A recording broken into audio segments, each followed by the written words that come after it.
I remember walking out of the theater after seeing Starship Troopers for the first time in 1997 and thinking, I like that. Why do I feel so bad? As a 23-year-old, I knew the film was saying more than I was picking up on, but what confused me even more was that I was reading film reviews that were basically saying, nothing of substance to see here. One reviewer stated that the film is a cheerfully lobotomized, always watchable experience that has the simple-mindedness of a live-action comic book with no words spoken that wouldn't be right at home in a funny paper dialogue balloon. Really? Like simple-mindedness?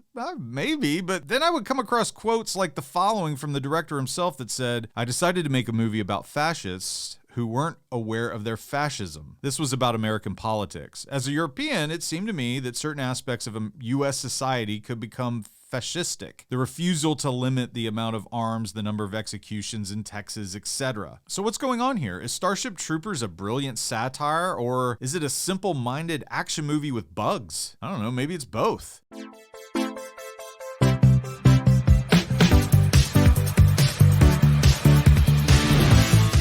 If you're not familiar with Starship Troopers, it is a film directed by Paul Verhoeven and based on a novel by the same name. This science fiction action film is set in a future where humanity is embroiled in an interstellar war against a race of giant insectoid aliens known as the arachnids, or bugs. The story follows Johnny Rico, a young recruit who joins the mobile infantry to fight against the relentless bug threat after Earth comes under attack. As the narrative unfolds, the film delves into the socio-political landscape and really showcasing a militaristic society where citizenship is earned through military service. Through its satirical lens, Starship Troopers explores themes of propaganda and nationalism and really the consequences of a society driven by war and authoritarianism. And while Starship Troopers utilizes a lot of Nazi imagery, it also has this bizarre and strange mix of this warped American propaganda. In the excellent paper on the film written by Brian Krim called The Intergalactic Final Solution, Nazism and Genocide in Paul Verhoeven's Starship Troopers, Krim writes that from the blatant mimicry of Triumph of the Will to the twisted use of Frank Capra's Why We Fight series, Verhoeven cleverly mixes Nazi imagery with the patriotic fervor promoted in American propaganda films from the Second World War. Verhoeven attempts to seduce the audience into accepting and even cheering for genocide on a galactic scale. The cast of the film effectively carry out this idea. I mean, the cast includes people like Casper Van Dien as Johnny Rico, Dina Meyer as Dizzy Flores, Denise Richards as Carmen Ebanez, and the list goes on.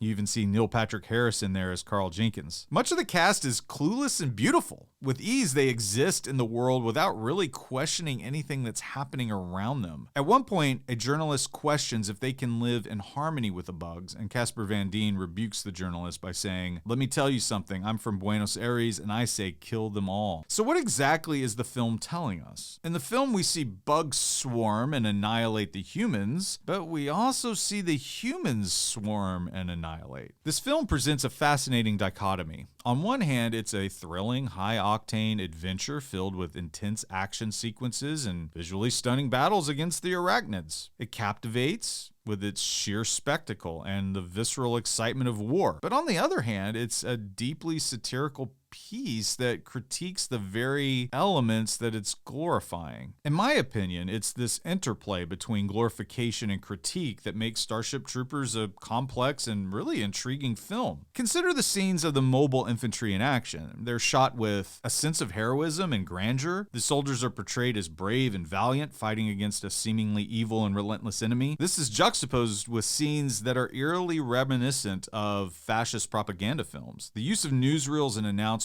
reminiscent of wartime broadcasts further adds layers to this narrative. These elements are not just stylistic choices, they serve a greater purpose in the film's commentary. So why the polarized views about Starship Troopers? Is it because Starship Troopers operates on multiple levels? To some, it's a straightforward sci-fi action film with impressive special effects and exciting battle scenes. That was definitely definitely the vibe I was getting when I saw it in the theater and we were leaving it. That's what people were excited about. But to others, it's a clever satire that uses the guise of a blockbuster to comment on militarism, propaganda, and the dangers of unchecked nationalism. The themes of Starship Troopers are more relevant today than ever, in my opinion. I mean, it challenges viewers to question the nature of propaganda that we're exposed to, the allure of militarism, and really the blind patriotism that can lead societies down dangerous paths. I mean, the film's portrayal of the us versus them mentality is everywhere today, and it shows really how easily society can be manipulated into supporting war and violence. It's that to me is particularly thought-provoking, and why I think just revisiting Starship Troopers is worthwhile. Starship Troopers is a film that deserves, I think, from all of us, a deeper look beyond the surface-level action and special effects, which are fun. It's a testament to Paul Verhoeven's skill as a director that he was able to craft a film that functions both as a thrilling sci-fi adventure and a profound satirical critique. It ends on a downer, but some people totally miss that. Whether you view it as a simplistic action movie or a complex satire, Starship Troopers, it really offers this unique cinematic experience that continues to spark debate and discussion. What do you think? Let me know in the comments below, and as always, thank you for living in the past with me.